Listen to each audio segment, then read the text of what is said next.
Romain Guiton.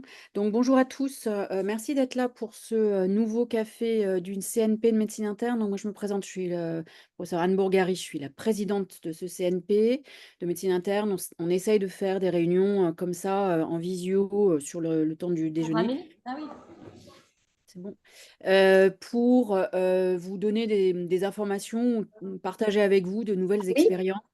Donc aujourd'hui, c'est, Romain Guiton qui est donc membre de l'association de l'amicale pardon, des jeunes internistes, qui a monté ce café sur la pharmacie, clinique ou alors j'ai juste un doute, c'est vous allez me corriger ou pas, pharmacie clinique, qu'il a monté avec ses, collègues et amis, je crois. J'aurais préféré que ça soit lui qui vous présente un peu le programme, mais, on va dire qu'il va arriver. Du coup, je vais vous laisser vous présenter les uns les autres, les intervenants, raconter qui vous êtes et de quoi vous allez nous parler. Ensuite, on vous laisse la parole.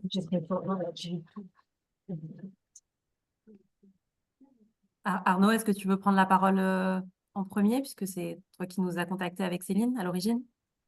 Oui, tout à fait. Donc nous sommes trois intervenants aujourd'hui et donc on a convenu d'un programme en fait qui est centré forcément sur la médecine interne et donc la place du pharmacien clinicien dans les services de médecine polyvalente et médecine interne, qui reste globalement encore à développer et à imaginer en France. Cependant, on va vous présenter trois initiatives complémentaires. Donc, il y a d'abord Elisa Vital qui va suivre la présentation de Céline Mongaret. Céline Mongaret qui débute donc sur les HDJ au CHU de Clermont-Ferrand.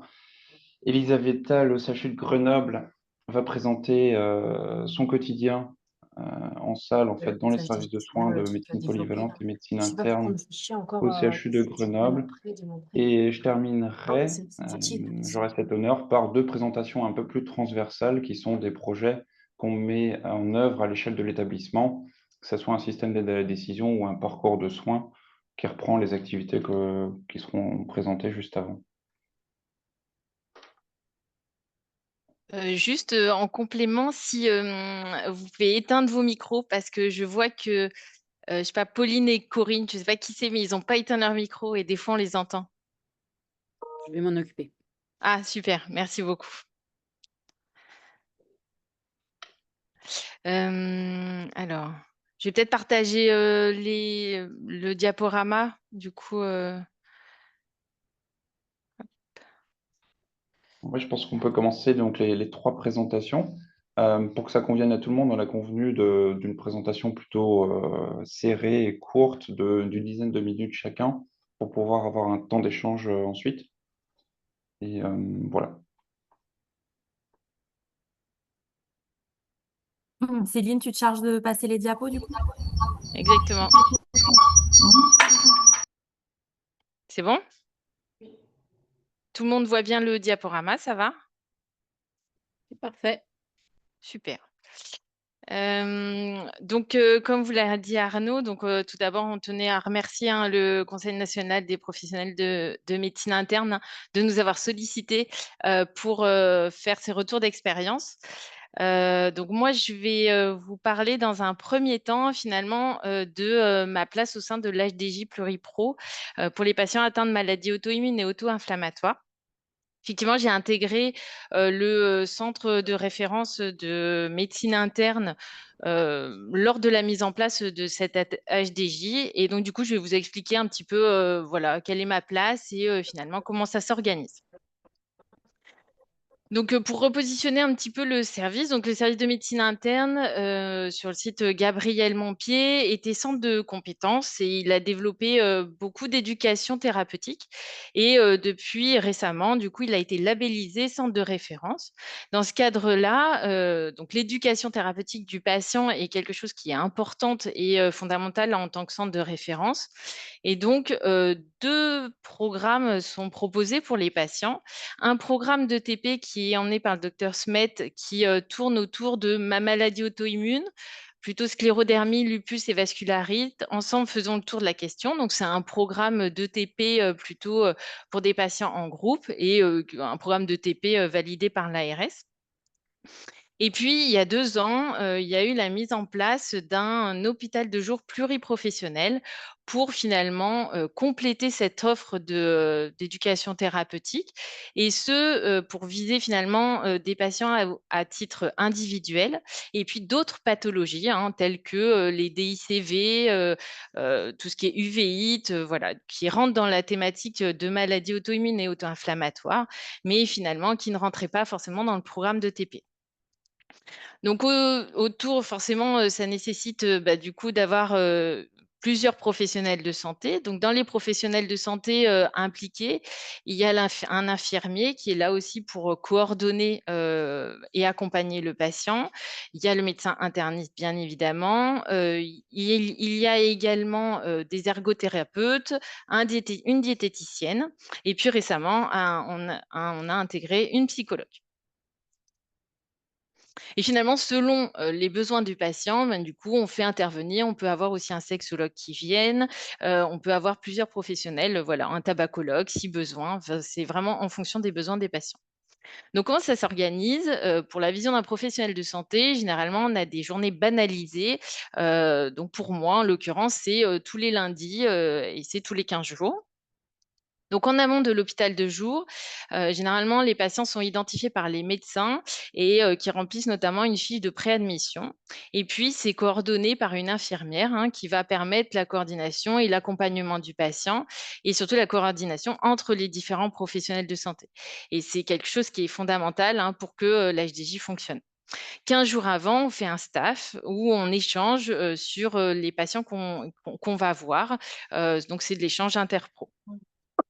Le jour J, le jour de l'HDJ, on est tous situés au même endroit dans des bureaux de consulte. Donc, on est tous positionnés au même endroit dans des box, et à peu près. Et du coup, ça nous permet d'échanger euh, vis-à-vis des patients. Et puis, quoi qu'il arrive, en fin de matinée et en fin d'après-midi, on fait un mini staff, ce qu'on appelle, pour, voilà, pour échanger sur les patients, ce qu'on a pu rencontrer, chaque professionnel de santé, pour le patient.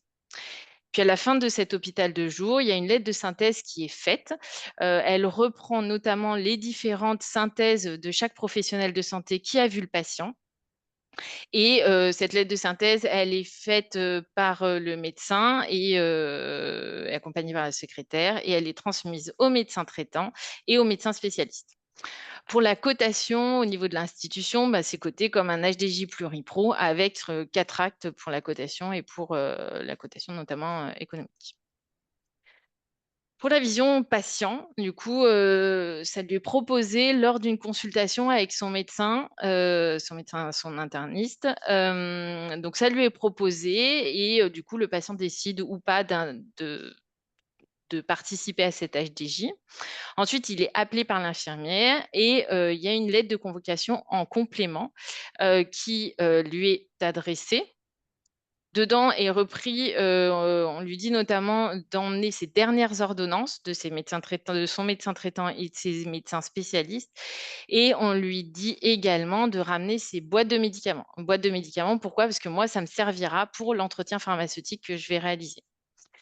Généralement, le patient, il vient sur une demi-journée. On a fait en sorte que ce soit pas trop long, puisque initialement, c'était fait un peu sur la journée, mais donc du coup, on a réduit pour que, voilà, ça puisse être, adapté à une planification pour un patient.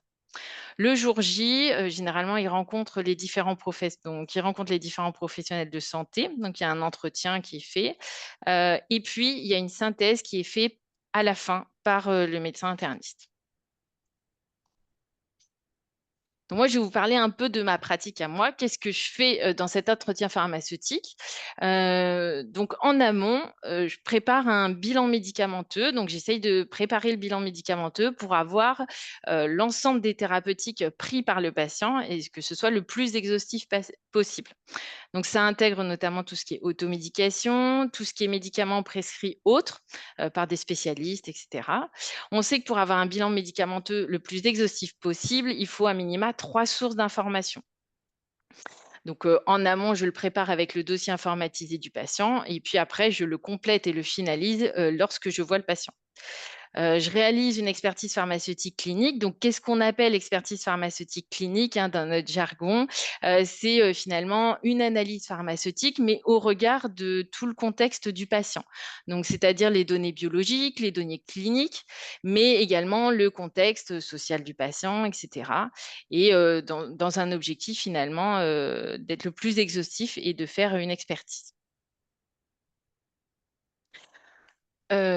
Donc, le jour J, quand je réalise mon entretien pharmaceutique, donc la priorité et la première chose que je fais, c'est je finalise le bilan médicamenteux. Donc, je récupère les ordonnances que le patient m'a ramenées et puis je discute avec lui sur les médicaments les boîtes de médicaments qu'il a emmenées également. Et puis voilà, on échange sur ce qu'il prend. Je lui pose des questions également sur tout ce qui est automédication. Du coup, ça me permet d'avoir un bilan.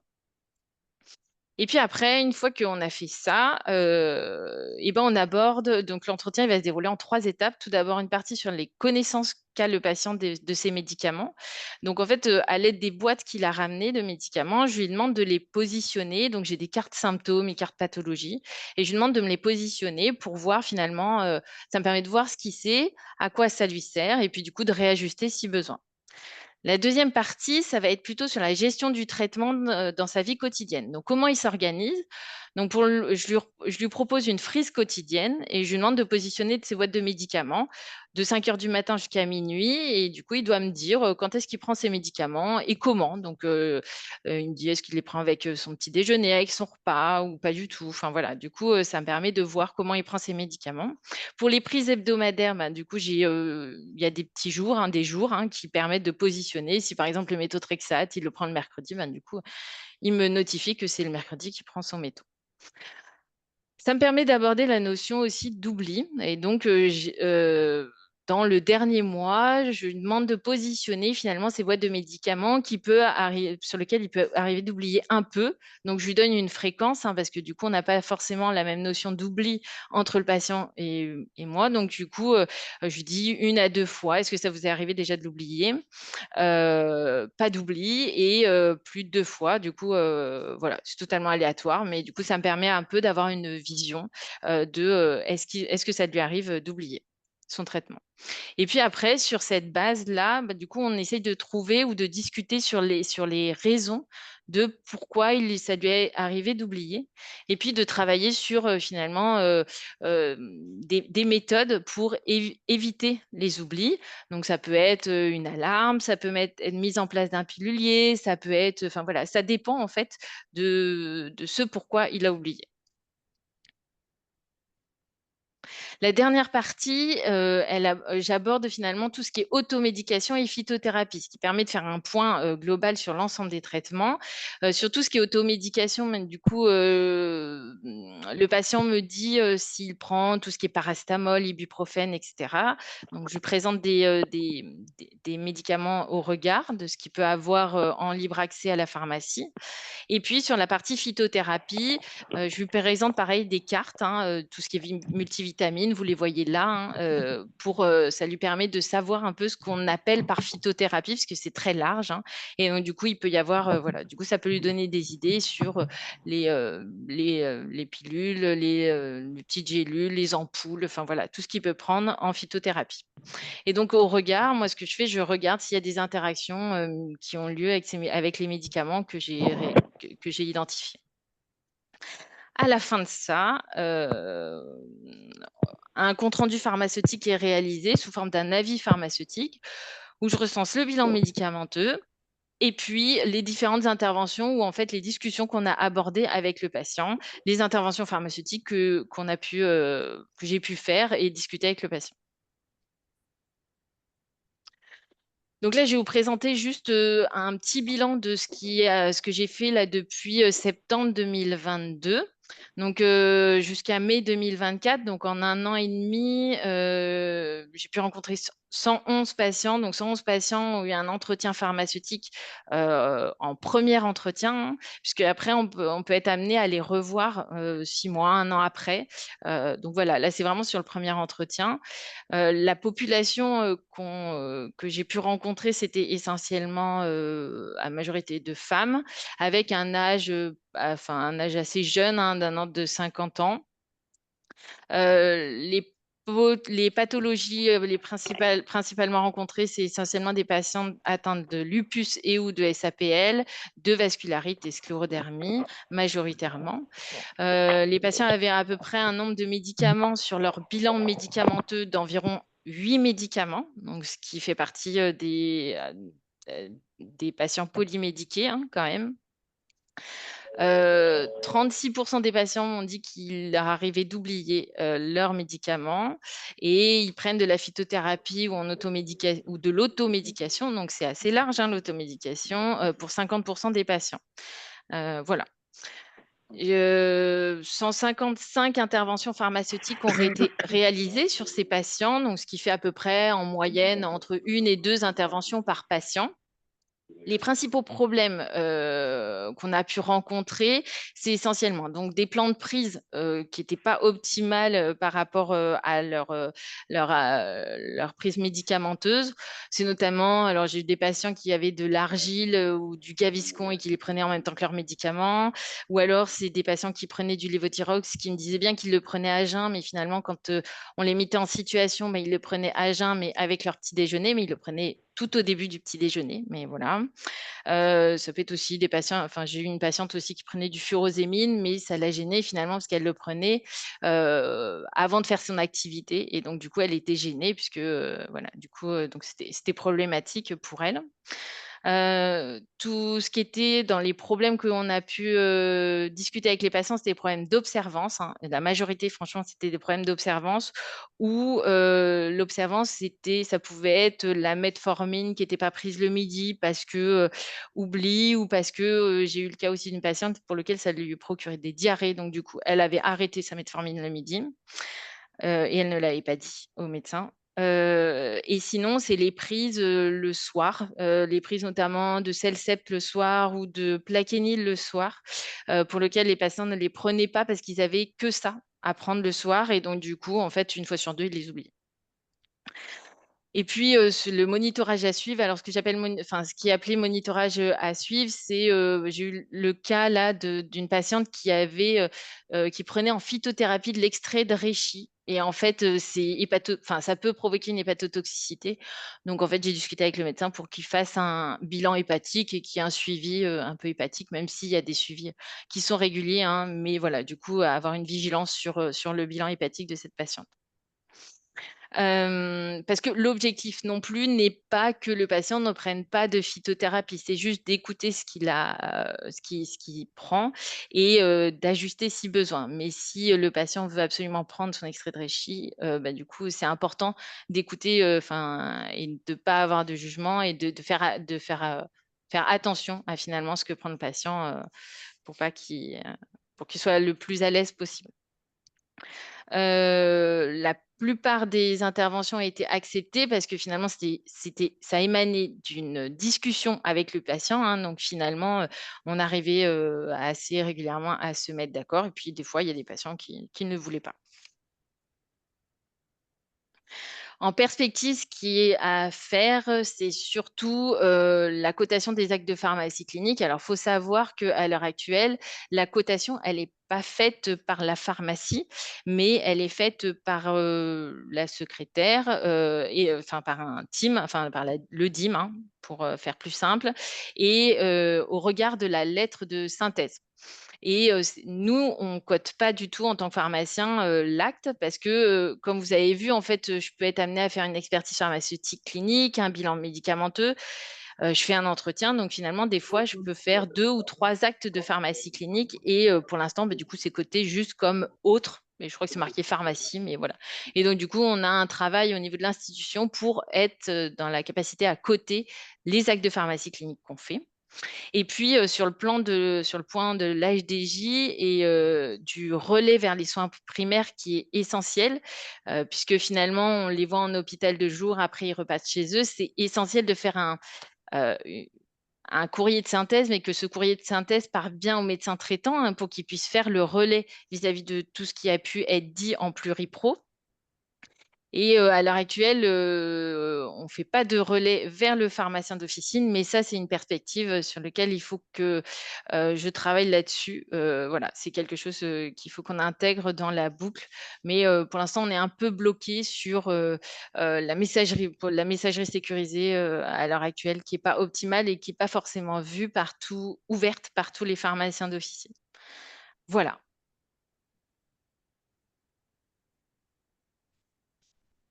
On va passer à la suite, la deuxième présentation. Si vous voulez, on posera les questions. Les questions seront posées à la fin, si ça vous va. Du coup, on a gardé 15 minutes de questions. Donc, voilà, je laisse la place au docteur Elisa Vital qui va nous parler de sa pratique quotidienne. Merci Céline. Du coup, je te glisserai un petit diapo pour que tu puisses passer à la diapo suivante si OK. ça te va. Du coup, moi, je suis le docteur Elisa Vital. Je suis pharmacienne au CHU de Grenoble. Et donc, contrairement à Céline qui a plutôt une activité en hôpital de jour, moi, j'exerce plutôt dans des services de médecine interne. Donc, c'est une activité qui est en cours de développement puisque à l'origine, elle a débuté historiquement dans une seule des unités de médecine interne. Mais aujourd'hui, on s'implante donc dans 2 unités de médecine aussi bien polyvalentes que spécialisées et une unité de post-urgence. Et voilà, il y a des fluctuations dans l'année, mais grosso modo, ça représente une 60aine de lits. L'équipe est également en développement actuellement. Donc, on est un pharmacien clinicien, moi-même, un interne en pharmacie et 3 externes en pharmacie. Et ce qui fait notre force, c'est que nous sommes implantés au sein des unités de soins. On n'a pas d'activité décentralisée. En fait, on est vraiment implantés au cœur même du service, ce qui fait que on a une collaboration très étroite avec les différents professionnels, médecins, infirmiers, aides-soignants, cadres de santé et autres paramédicaux de ces unités-là. Diapo. Diapo d'après, Céline. Attends, ça ne veut plus marcher. Petit Super. bug. C'est bon. Donc là, je vais vous présenter un panel d'activités de pharmacie clinique qu'on est amené à réaliser sur ces secteurs. Sachant qu'on n'est pas encore en mesure de réaliser chacune de ces activités pour tous les patients. Mais grosso modo, ça vous donne quand même une bonne idée assez large des différentes activités de pharmacie clinique qu'on peut réaliser dans ces services. Et toutes ces activités sont centrées sur le patient, de son entrée dans le service jusqu'à sa sortie, avec des activités aussi qui sont menées pendant le séjour. Donc, je vais vous détailler chacune de ces étapes. Diapo, Céline. Désolée, je galère. Ah, c'est bon. Alors, à l'entrée dans le service, finalement, de manière assez similaire à Céline, on réalise donc un bilan de médication. Donc, comme elle vous l'a expliqué, hein, on réalise dans un premier temps une conciliation des traitements médicamenteux. Donc, l'idée, encore une fois, d'avoir ce recueil le plus exhaustif possible de tout ce que le patient a l'habitude de prendre pour éviter finalement les interruptions thérapeutiques entre la ville et l'hôpital ou d'un service à l'autre. On essaye de refaire un petit peu ce bilan. Et ensuite, donc au regard du motif de l'hospitalisation et de la situation aiguë, on réfléchit à comment on va pouvoir adapter cette thérapeutique.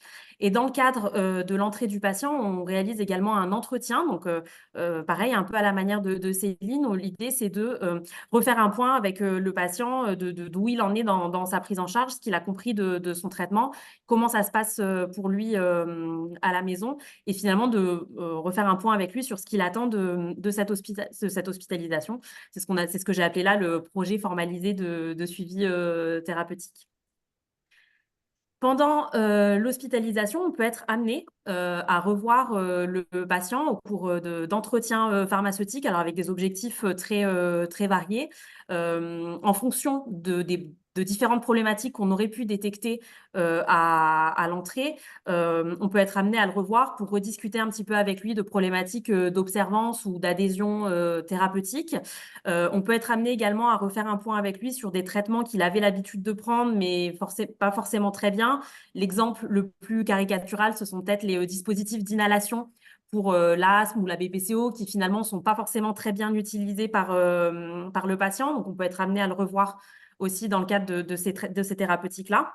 Et puis également, si en service de médecine interne, on instaure des thérapeutiques qui vont nécessiter un suivi ou une manipulation particulière, on peut être amené à voir le patient pour faire un entretien, alors plus entre guillemets d'éducation thérapeutique. Et ça peut être notamment les corticoïdes, les anticoagulants, les biothérapies, où voilà, on explique un petit peu aux patients le suivi, les surveillances, et les points sécuritaires sur ces traitements-là. Diapo suivante. Tout au long de l'hospitalisation du patient, on fait une analyse de l'ordonnance, donc quasi au jour le jour, hein, parce que quand on est dans un service de médecine aiguë, les prescriptions évoluent très fréquemment. Et l'idée pour nous, c'est en analysant cette prescription, de veiller à ce que finalement tout colle bien ensemble, que ce soit les médicaments entre eux ou adapter aussi à la situation clinico-biologique du patient. Céline en a un peu parlé tout à l'heure, mais on peut détecter différents problèmes, des médicaments qui sont surdosés ou sous-dosés, notamment en lien avec la fonction rénale, par exemple, des interactions médicamenteuses, des voies d'administration qui ne seraient pas forcément appropriées, pardon, des médicaments pour lesquels il faudrait suivre un bilan biologique, donc c'est le fameux monitorage à suivre dont a parlé Céline tout à l'heure. Et en fonction des problèmes qu'on a détectés, on va proposer des interventions. Donc ça peut être un ajout de médicaments, un arrêt, une substitution, une modification de posologie, une optimisation des modalités d'administration. Et puisqu'on est dans le service, finalement, tout ça se fait de manière très fluide avec l'équipe médicale, parce que voilà, on est les deux postes de travail l'un à côté de l'autre, et finalement, on est en discussion permanente sur les thérapeutiques et les traitements qu'on met en place pour le patient. À la sortie du patient, on répète quasiment la première étape de conciliation des traitements médicamenteux. Cette fois, l'idée, c'est vraiment de préparer la sortie et d'accompagner la sortie, et de se mettre un petit peu dans la peau du médecin généraliste qui va retrouver son patient après cette hospitalisation. Et l'idée, c'est vraiment de lui expliquer toutes les modifications de traitement qu'on a pu faire, et surtout voilà, de motiver ces modifications de traitement, et sans simplement dire on a arrêté ce traitement et on s'arrête là. Donc, on participe en fait à la rédaction du courrier de sortie, et notamment du volet médicamenteux du courrier de sortie. On fait également ce qu'on appelle une synthèse pharmaceutique. Dans cette synthèse, on inscrit les points qui nous paraissent importants à transmettre, alors aussi bien au médecin généraliste qu'au pharmacien d'officine qui va prendre le relais derrière. Ça peut être, par exemple, une décroissance de traitement qui est en cours. Ça peut être un médicament qui a été instauré mais qui a besoin d'être évalué rapidement. Ça peut être une séance d'éducation thérapeutique qui a été faite, mais où on sent que certains points ne sont pas encore tout à fait acquis par le patient. Donc, on demande aux professionnels de ville de reprendre ces points-là. Ça peut être des administrations de traitements qui sont très ponctuelles, par exemple une perfusion de biphosphonate. On le met dans cette synthèse de sortie. C'est pas quelque chose qui va forcément impacter tout de suite le retour à la maison du patient, mais on le communique quand même, parce que voilà, c'est un événement un peu particulier dans l'année. Ça peut être des vaccinations. Voilà, tous les éléments qui nous paraissent importants à transmettre figurent dans le volet médicamenteux et dans cette synthèse de sortie, et sont concentrés à cet endroit-là du courrier, et ne sont pas un petit peu perdus ou parfois distillés un petit peu dans le courrier. On fait le lien avec la ville, puisqu'on transmet aux pharmaciens d'officine du patient, via messagerie sécurisée, cette partie finale du courrier de sortie. On peut être amené à les appeler également si on a une instauration d'un traitement un peu particulier pour le patient, où on sait que les pharmaciens d'officine n'ont pas forcément en stock. Plutôt que, voilà, que ça entraîne des retards de prise en charge, on peut être amené à prévenir les pharmaciens d'officine de la sortie de leurs patients pour qu'ils puissent avoir déjà le traitement sur place. En plus de ces activités vraiment centrées sur le patient, mais menées quand même en collaboration avec les équipes, on travaille beaucoup autour du bon usage du médicament.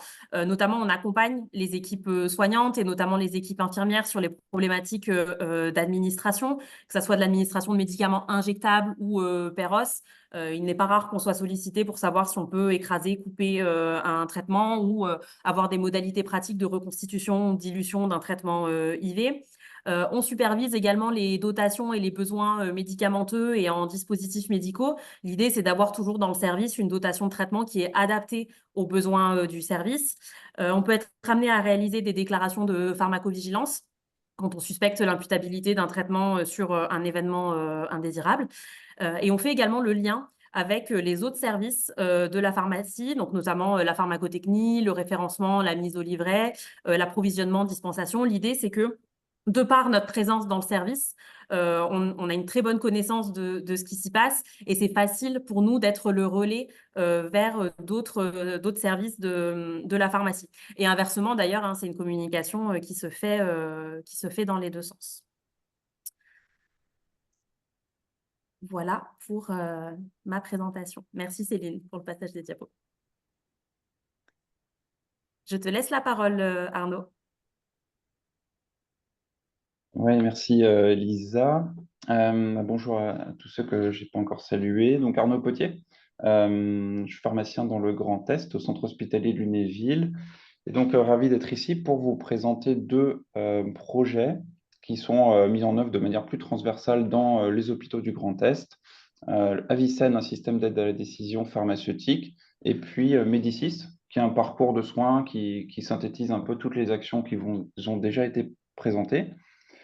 Donc Avicenne, c'est quoi? C'est un projet dans le domaine de l'intelligence artificielle symbolique. Donc c'est distinct de tout ce qui est apprentissage automatique, machine learning, réseau de neurones, dans le sens où c'est nous qui apprenons un logiciel à nous alerter pour des situations cliniques définies. Ce logiciel-là, il intègre en temps réel les données patients. Et donc c'est un projet qui est soutenu, qui a été financé depuis 2017 par l'Agence régionale de santé Grand Est, et qui sera mis en œuvre dans les 11 établissements de notre GHT Sud-Lorraine. Une diapo suivante. Pour la transition, et Avicenne, en fait, il s'intéresse à l'analyse pharmaceutique, comme vient de le présenter Elisa. Ça doit être une aide à l'analyse et à l'expertise du pharmacien.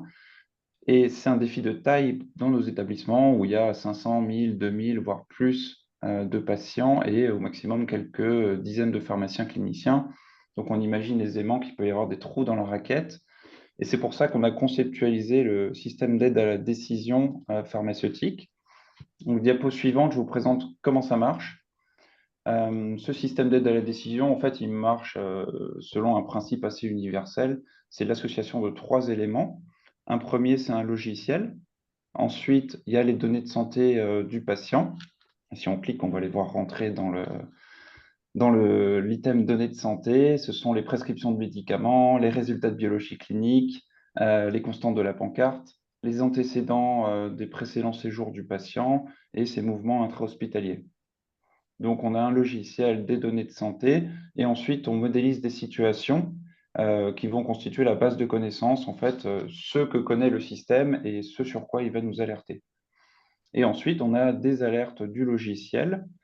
Et là, ce qui est formalisé sur le bas de la diapo, c'est tout ce qui est supervision humaine et qui devient un vrai enjeu, puisqu'on est dans le champ de l'intelligence artificielle, c'est de formaliser et d'aider un peu le pharmacien, en l'occurrence, dans l'analyse de l'alerte pour qu'il complète en fait l'anamnèse qui est faite par le système, qui recherche des éléments d'appréciation pour dire si oui ou non, s'il y a selon lui un problème, il y a la pharmacothérapie. Donc, c'est les types de problèmes que vous a présenté Elisa, et si besoin, intervenir auprès du prescripteur.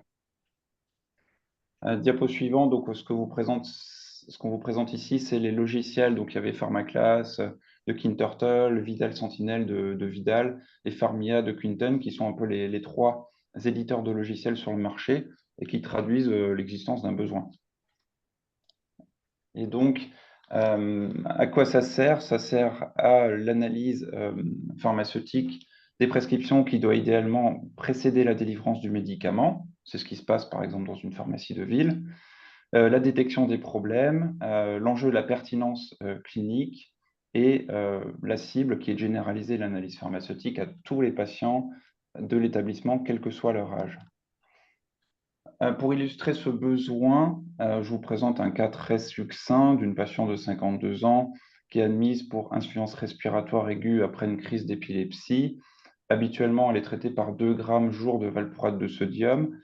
Et le système, lui, nous alerte, parce que c'est une situation qu'il connaît, sur un lien potentiel entre une thrombopénie et la présence de valproate de sodium qui est réputé thrombopéniant, entre guillemets. Et donc, si on clique, on va voir que le logiciel intègre les données de plaquettes, la valproatémie, et quand le pharmacien est alerté, il fait son anamnèse et il se rend compte qu'aux urgences, il y a sans doute eu une erreur médicamenteuse, avec en plus majoration de la dépakine à 3 grammes jour au lieu de 2 grammes, ce qui n'a pas favorisé la bonne évolution. Voilà, bien entendu, ça reste une hypothèse diagnostique et d'élimination, hein. Bien sûr, il faut discuter entre médecins et entre pharmaciens, mais l'idée, c'est que ça puisse faire gagner du temps à tout le monde. Autre illustration, diapo suivante, du besoin d'avoir ce genre de système dans nos établissements, c'est aussi le phénomène de tunnelisation auquel on est confronté un peu au quotidien, puisqu'il y a un volume énorme de données qui sont dans les dossiers patients informatisés aujourd'hui, et une détectabilité de ces situations un peu problématiques qui n'est pas évidente. Et notre attention, elle est souvent focalisée sur toutes ces prises en charge, tel diagnostic, tel problème ou telle solution. Et comme le souligne encore en 2023 la Haute Autorité de Santé, potentiellement, on peut passer à côté de certaines choses. Donc, pour quels résultats opérationnels? Donc là, je vous présente les alertes qu'on a analysées et dont on a documenté le devenir. Donc, il y a un peu plus de 14 000 alertes en 4 ans. Pour 2 hôpitaux, en fait, c'est le CHRU de Nancy et le centre hospitalier de Lunéville, dans lesquels on a mis en place le système en premier. Donc, ça représente 1600 lits d'hospitalisation, 300 000 données patients analysées en temps réel chaque heure. Et au début, le système, il connaissait une cinquantaine de situations qu'il savait détecter. Aujourd'hui, c'est un peu plus de 200. Donc, que fait le pharmacien quand il analyse une alerte? Il se rend compte que des fois, il y a des faux positifs techniques. Ça, c'est le domaine de l'informatique, parce qu'il n'y a pas de concordance entre le contenu de l'alerte et la réalité du dossier patient. Des fois, il conclut au fait qu'il n'y ait pas de problème. Et donc, une fois sur deux, les 7422, il dit il y a un problème, il y a la pharmacothérapie. Et ensuite, de ces problèmes-là, étant donné qu'on est en soins courants et en vie réelle, il y en a certains qui ont déjà bénéficié d'une intervention d'un pharmacien ou d'un changement de prise en charge par le médecin. Et il en reste 5158 pour lesquels on a proposé quelque chose au prescripteur. Et après, il y a une acceptation qui est correcte, mais pas très bonne, et qui est classiquement liée à la façon dont on interagit avec le médecin, la façon un peu historique de coopérer avec les praticiens dans nos établissements, etc., etc. Ce qui est sûr, c'est que si on est dans le service de soins et au contact, ou que si on passe un coup de fil, en général, on arrive mieux à se comprendre. Ce qui est intéressant aussi, c'est que 51% des problèmes n'avaient pas été détectés par un pharmacien qui avait analysé pourtant la situation du patient. Donc ça montre qu'on est tout à fait faillible dans notre capacité à détecter ces fameux problèmes liés aux médicaments. Et quand on arrive sur un cas, on peut proposer d'autres avis additionnels, en fait. Si on veut se projeter un petit peu plus loin, je vous propose là un exemple de situation qu'on pourrait modéliser et intégrer dans le système pour être alerté. Donc le professionnel, il veut être alerté, par exemple, pour qu'un anti-aldostérone, entre guillemets, soit ajouté chez un patient qui a une insuffisance cardiaque, à FEVG réduite. Donc le système, lui, on le conçoit pour être universel et pour que les situations, elles soient partageables en France et même au-delà de la France. Et donc, on leur donne un libellé qui est en l'occurrence l'absence d'un antagoniste des récepteurs minéralocorticoïdes, la présence d'une insuffisance cardiaque. Un problème, c'est l'indication non traitée. Le patient pourrait avoir ce médicament-là, et ce qu'on cherche à prévenir, c'est une décompensation cardiaque. Et donc, il y a toutes ces pastilles qu'il faut associer. Il faut que le système recherche l'absence du médicament dans la prescription, qui recherche l'insuffisance cardiaque, ce qui n'est pas forcément évident. Donc, on le fait en associant des médicaments, certains résultats de prise de sang. Idéalement, il faudrait que le système intègre le motif d'hospitalisation, par exemple. Et ensuite, il faut aussi proposer d'ajouter le médicament lorsque ce n'est pas contre-indiqué. Il ne faut pas que le patient ait une hypercalémie, il ne faut pas qu'il y ait une insuffisance rénale sévère, et il faut que la FEG soit altérée. Voilà, c'est un peu pour illustrer la façon dont on alimente le système. Et ensuite, il y a la question du niveau de preuve qui est bien sûr à l'étude, parce que ça fait que quelques années que ces systèmes sont étudiés. Nos confrères et consoeurs du CHU de Lille ont bien performer sur la détection de l'insuffisance rénale aiguë, qui est favorisée par certains médicaments, hein, c'est assez classique. Et il y a des papiers qui montrent qu'il y a une diminution de la prescription de certains médicaments, que ce soit des anticoagulants, des médicaments qu'on pourrait passer par voie orale ou qui sont inappropriés dans plein de situations différentes.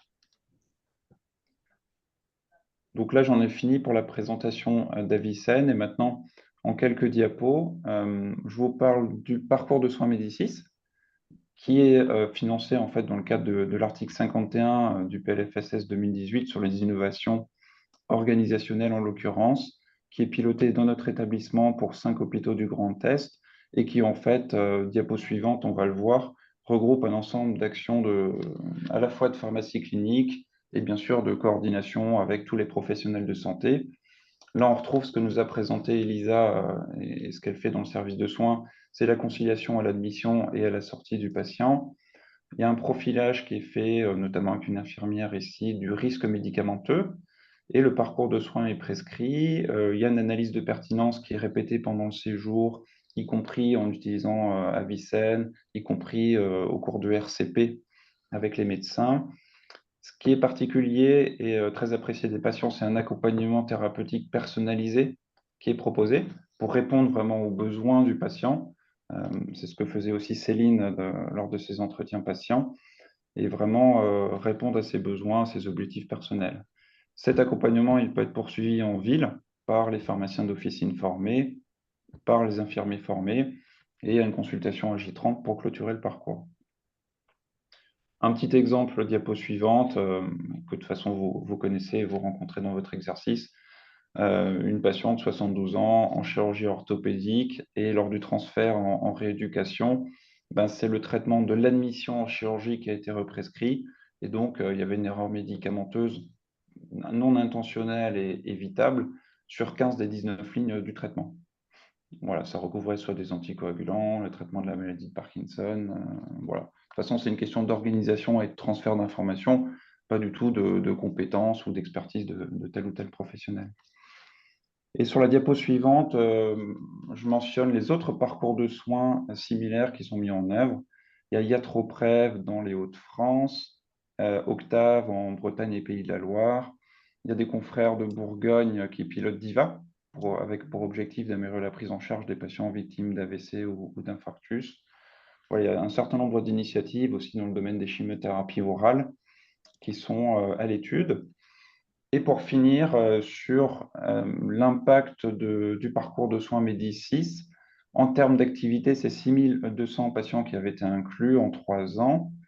Il y a 5 problèmes liés à la pharmacothérapie identifiés par séjour en moyenne, que ce soit lors de la conciliation entrée-sortie ou lors de l'analyse de pertinence. Et il y a une analyse ensuite post-hoc qui avait été faite par rapport aux données du SNDS. Et donc, si on clique, on va voir qu'il y a eu une diminution significative de la mortalité à 30 jours, une diminution de la consommation des psychotropes, mais pas de diminution de la réhospitalisation, ce qui est un peu surprenant. Et j'en ai terminé pour mon propos. Je vous remercie. Est-ce que vous m'entendez? Ouais, Parfaitement. très bien. Super. Bon, en tout cas, désolé pour tout à l'heure. En tout cas, voilà, merci beaucoup en tout cas à nos collègues pharmaciens. En tout cas, c'était super, vraiment excellente présentation. Ils ont fait un super travail pour nous présenter en tout cas ce qu'ils font dans leur pratique clinique courante.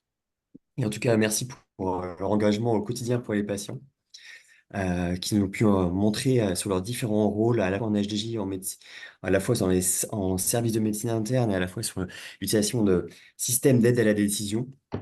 En tout cas, merci encore à vous trois. On va passer aux questions-réponses.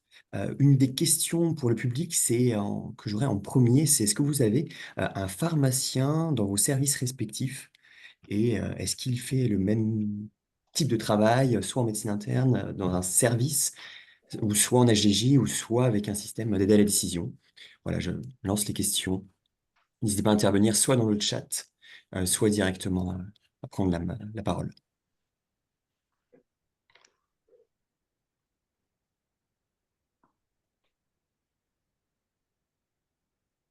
Je sais pas si Arnaud, tu as accès au chat, parce que j'ai une partie à accès. Et ma connexion, elle est pas suffisamment bonne pour avoir tout. Oui, donc il y a Docteur Cirstea, qui est en fait Daniela, une consoeur de notre hôpital, qui dit qu'elle me connaît. Donc je vais essayer de rebondir là-dessus, mais s'il y a des questions, n'hésitez pas.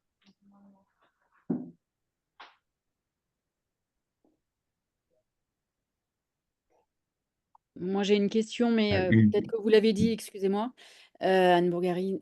Au niveau, enfin, justement, on n'a pas tous des pharmaciens, malheureusement, dans nos services, parce qu'on est assez convaincus, vous nous l'avez montré, de l'intérêt.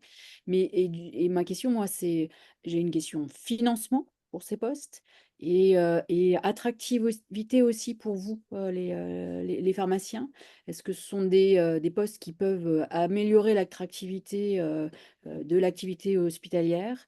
Et puis, alors vous l'avez dit, il y avait des projets, des programmes qui étaient financés par l'ARS, mais oui, comment sont financés vos postes? Si vous le savez, hein, je ne sais pas, vous êtes jeune, donc vous n'avez peut-être pas accès à ces informations-là, mais comment est-ce qu'on peut aider les uns les autres, les collègues, à avoir effectivement un pharmacien clinicien à l'intérieur de son service?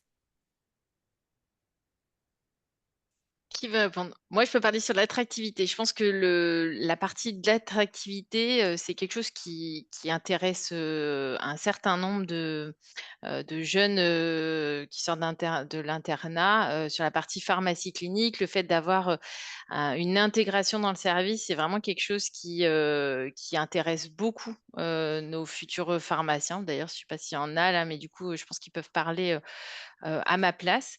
Après sur le financement de ces postes, effectivement, ça c'est le gros point noir, puisque, ben, pour l'instant, par exemple, nous sur le CHU, des pharmaciens cliniciens en service de soins,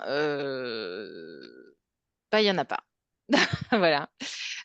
Donc voilà, il y a tout un travail en fait à faire avec les équipes médicales. Je pense que Elisa, tu pourras rebondir, hein, parce qu'il y en a un peu plus sur Grenoble.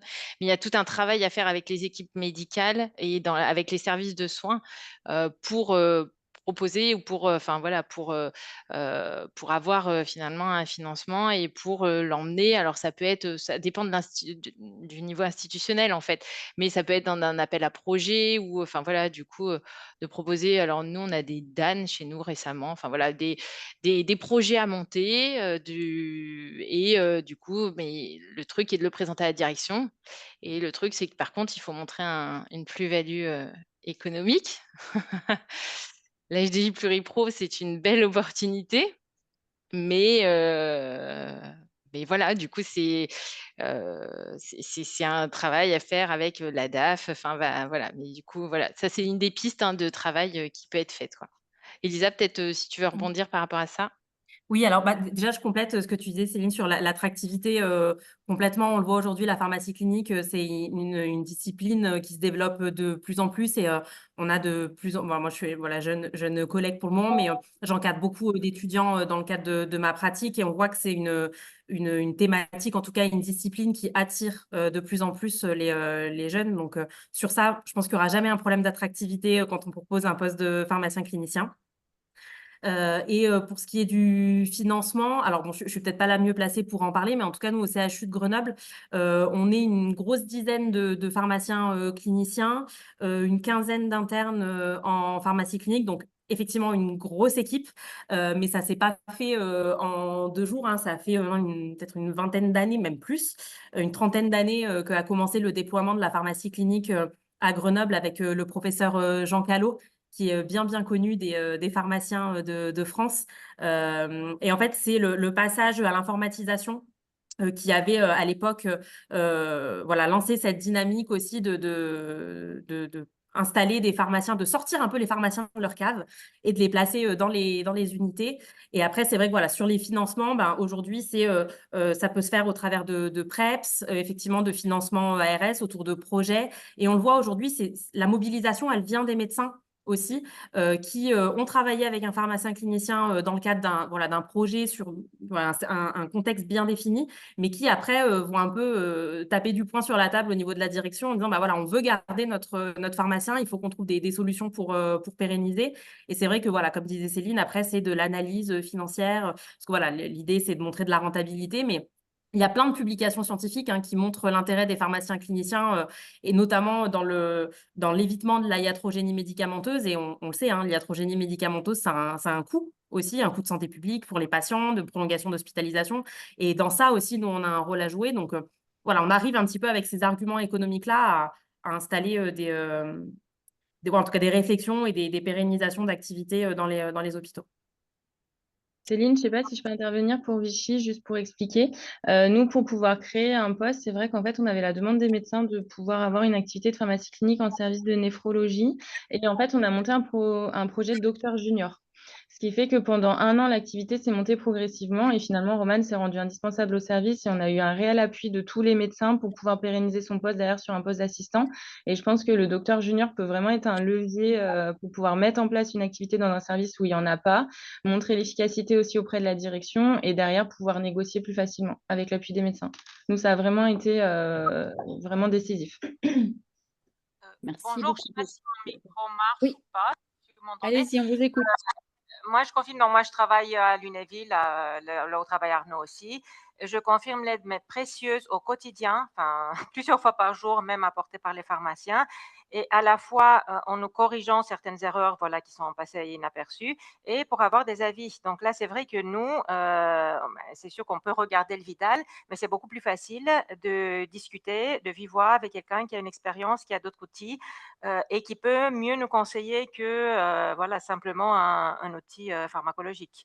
Et d'ailleurs, Arnaud, oui, je pense qu'on pourra même développer une activité sur l'hôpital de jour, sur la mise en place des biothérapies, ainsi de suite. Je pense que oui, le champ est riche et pour nous, c'est absolument indispensable. Alors moi, j'ai un retour de mes pharmaciens, mais plutôt au niveau PUI, c'est qu'ils ont peur que vous partiez tous d'ailleurs dans la pharmacie clinique et qu'il n'y ait plus personne au niveau de la PUI. Donc c'est un peu ça, l'un des freins aussi, c'est ça. J'ai bien conscience, on a bien conscience que c'est attractif, c'est pour nous évidemment intéressant, mais pour vous aussi. Mais du coup, vu la pénurie de pharmaciens, voilà, ça freine un petit peu en centrale. Donc, il y avait une question sur comment et combien est coté un acte de pharmacie clinique. Alors, à l'heure actuelle, il n'y a pas de rémunération à l'acte de pharmacie clinique. Il y a pas d'impact financier. C'est juste que, par exemple, dans l'HDJ Pluripro, ça va coter comme un acte complémentaire pour faire les 4 actes pour coter l'HDJ soit Pluripro avec 3 actes ou 4 actes. Mais à l'heure actuelle, donc là, nous, il y a un gros travail qui est fait avec le DIM pour avoir déjà une cotation parce que donc ça, c'est la première étape et la SFPC bosse dessus. Et du coup, il y a l'Omédit PACA qui a proposé une cotation standardisée pour l'ensemble des pharmaciens. Mais jusqu'à présent, c'est vrai qu'on n'avait pas de code acte défini. Et donc là, nous, au niveau de l'institution, c'est ce qu'on va déjà mettre en place, de coder, d'avoir la codification pour l'acte, pour le coder, pour le DIM, et puis après, dans une perspective peut-être d'avoir une valorisation économique. Beaucoup. Anne-Laure Yélin. Oui, bonjour. En fait, c'est Audrey Janouly-Dumény. Je suis pharmacien et je suis dans le bureau avec Anne-Laure qui est aussi pharmacien. On est sur l'hôpital Édouard Herriot aux Hospices civils de Lyon. J'avais une question pour toi, Céline. Ton HDJ, le fait de passer de 3 à 4 actes, il est plus valorisé? Bon, oui ou non? Oui. Oui, il est Donc, plus valorisé Oui. du coup. Oui, C'est oui. un Oui, c'est HDJ là où, minoré versus. Oui, c'est là, oui. ouais, Oui, bien sûr. c'est là où en fait, il faut dégager les sous, quoi. Enfin, moi, je sais pas. Je dis ça, nous, on n'est pas encore avancé jusqu'à ce stade-là et il faut vraiment qu'on se pose vraiment la question d'y aller, mais d'y aller moyennant finance, effectivement, parce qu'on fait beaucoup de choses, mais on fait beaucoup de choses sans être valorisé. Du coup, on peut pas créer des postes parce que, etc., etc. Et je pense que là, si jamais tu as une différenciation qui se fait sur tes 2 valorisations parce que tu rajoutes cette prestation-là, ça dégage quand même de l'argent pour l'hôpital, quoi. Alors, par rapport à ça, effectivement, parce que ça a été mis en place, du coup, je suis arrivée et ça a été mis en place. Donc, il y a le professeur André qui est là qui pourra, qui pourra compléter si besoin. En fait, le projet a été monté avec un temps ETP pharmacien dédié pour ça. Et donc, à l'heure actuelle, il y a un temps dédié, identifié ETP pour ça. Donc après, peut-être bout de temps ETP pharmacien au fur et à mesure. Du coup, ça peut permettre d'aller à la direction et de demander un poste complet sur des activités. Et juste, je voulais rebondir sur la question de la PUI, de ne pas enlever tous les postes de la PUI. Il faut savoir que ça, on a la volonté quand même de maintenir cette activité, certes pharmacien clinicien, mais aussi ne pas perdre l'activité de dispensation qui est essentielle et enfin qui permet de faire la liaison entre les deux. Et c'est vrai que les pharmaciens cliniciens, je rejoins sur le fait que c'est hyper bien, mais il faut pas, enfin voilà, la dispensation également est un paramètre qui est fondamental également. Donc du coup, c'est vraiment la complémentarité des deux qui doit être là. Marc, je ne sais pas si tu veux intervenir. Oui, bonjour à toutes et à tous. Effectivement, cette prise en charge en pharmacie clinique, c'est vraiment quelque chose qui est fondamental pour nous, donc sur le modèle de l'hôpital de jour multi-intervenant, mais on a vu les autres exemples en hospitalisation complète, etc.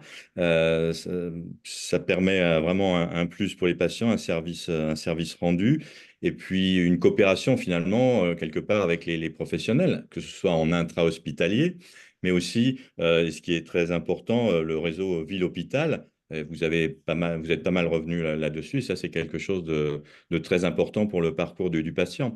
Alors, pour l'exemple effectivement, de prise en charge et d'études médico-économiques, puisque finalement, c'est quand même un problème quelque part. Nous, effectivement, c'est sur le modèle de l'hôpital de jour, avec trois ou quatre intervenants qui n'ont pas forcément une cotation au niveau de l'assurance maladie, une consultation avec la pharmacie clinique ou de psychologue. Effectivement, quand on passe de trois intervenants à quatre, la différence, ça passe, la cotation passe pas la cotation, le coût, la rémunération finalement passe du simple au double quasiment. Mais au-delà de l'aspect médico-économique hein, qu'on avait étudié auparavant, bien sûr, on a fourni tout ça à l'administration. On a eu des phases pilotes pour mettre en place tout cela. Et au-delà de ça, nous, le parcours, Céline a insisté là-dessus, mais il est fait vraiment à la carte, c'est-à-dire que c'est pas telle pathologie exactement un parcours avec je sais pas, la diététicienne, la psychologue, la pharmacie clinique. C'est vraiment quelque chose de très personnalisé que l'on travaille en amont et c'est ce qui fait la richesse de cette prise en charge. Super, merci beaucoup, merci pour toutes ces réponses. Est-ce qu'il y a encore une ou deux questions dans c'est pas la salle, mais chez les intervenants, après qu'on puisse libérer tout le monde? Donc je vois qu'il y a des questions dans le chat, hein, mais vous y répondez au fur et à mesure. Ouais, c'est ça. Oui, on a un problème de pénurie, on est d'accord. Nous, on arrive à le faire, mais avec des étudiants, des externes en tout cas, ou etc. Et on n'arrive pas ensuite à pérenniser avec des seniors, etc. Donc c'est un peu la problématique. Oui, Et Marc? aussi, Ouais. un autre aspect aussi qu'on discutait pas plus tard que ce matin avec Céline, c'est aussi, bon, ça représente beaucoup de patients finalement qui potentiellement ont besoin de cette activité de pharmacie clinique. Après, il faut cibler. Ça n'est pas forcément des patients tous polymédiqués. Quelquefois, c'est pour au contraire se focaliser sur un ou deux traitements qui paraît fondamental. Sur lesquels il paraît plutôt fondamental d'insister. Parce qu'effectivement, je pense qu'il y a il y a un besoin d'avoir ces pharmaciens cliniques, mais qu'il y a des limites aussi. Voilà, ils ne peuvent pas intervenir sur tous les patients. Et peut-être que l'exemple, justement, l'aide à la décision aussi, les outils informatiques peuvent aussi aider à cibler des patients. Enfin, j'ai trouvé ça très intéressant.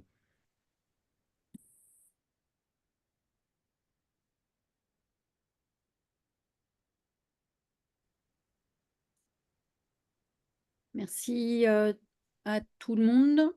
D'autres questions? Merci pour ce topo, en tout cas, très très clair et très intéressant. Vous avez vu, j'étais de mauvaise langue. On a eu beaucoup de monde, hein, donc c'est super. Donc le topo est enregistré. On verra avec Assa comment faire pour le diffuser, en tout cas le laisser possible à écouter. Merci à vous et puis, écoutez, on reviendra vers vous si on a d'autres questions pour, voir comment mettre en place ça, localement les uns les autres. Merci, bonne journée. Merci.